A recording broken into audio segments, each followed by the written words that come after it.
Hello, I'm Sarah Cooper, and today we're going to be delving into the very exciting and reasonably fresh grounds of the experimental use exception for patents under Australian law.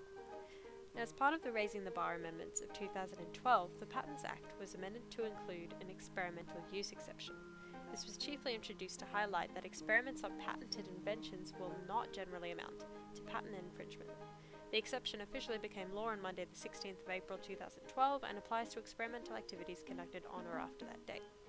Under Section 119, capital C of the Patents Act, a person may, without infringing a patent for an invention, do an act that would infringe the patent, apart from the subsection, if the act is done for experimental purposes relating to the subject matter of that invention.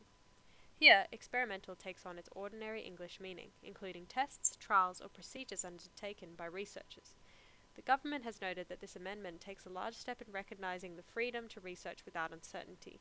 In that sense, it allows researchers to continue work in some capacity without fear of litigation. Now let me try and explain this in an approachable way that will most certainly not rely upon characters from a certain popular TV show, because I wouldn't dream of infringing intellectual property rights that way. So here's a young cool chick called Kaylee C.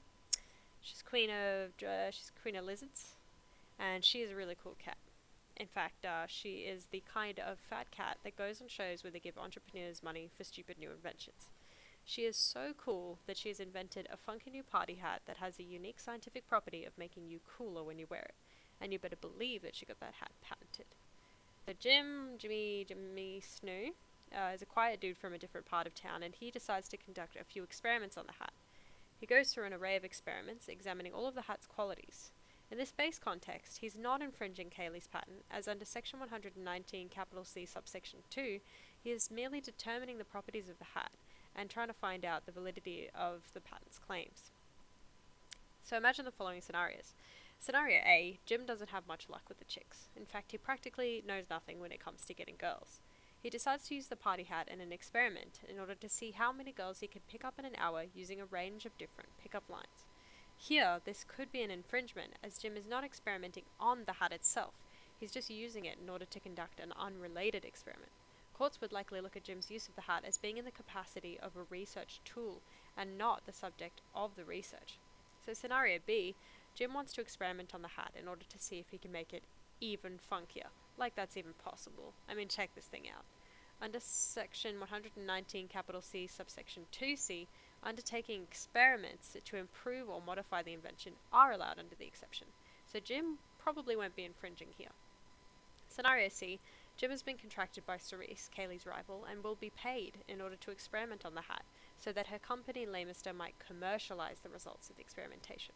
Now, the experimental use exception is designed in such a way that it can be applied commercially, and here there's a possibility that Jim's experimentation will still be legal so long as the research is still for the primary purpose of gaining new knowledge about the hat.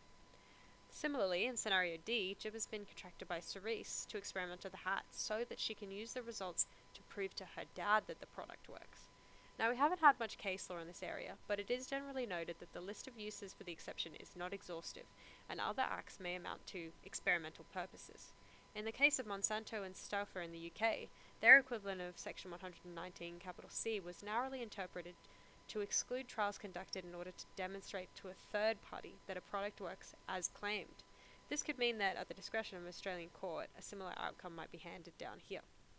The experimental use exception is in line with other jurisdictions, including the UK, Japan, Belgium, and New Zealand, and it's thought to be more encompassing than the common law approach in the US. It will be interesting to see, especially with recent controversies in the field of biotechnology, just how this section ultimately affects the areas of patent law in Australia.